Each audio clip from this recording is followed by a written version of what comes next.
alert system.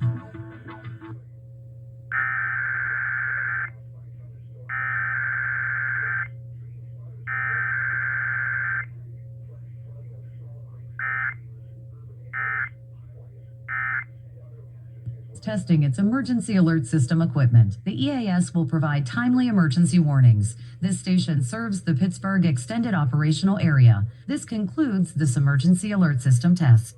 Tired of the news? We got players in Toronto. This is CBS News.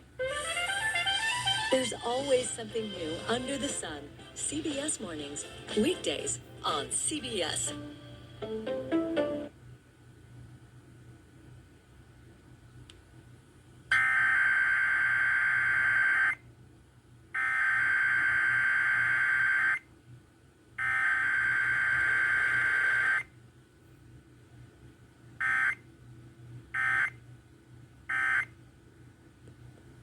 The customer satisfaction rate for Meta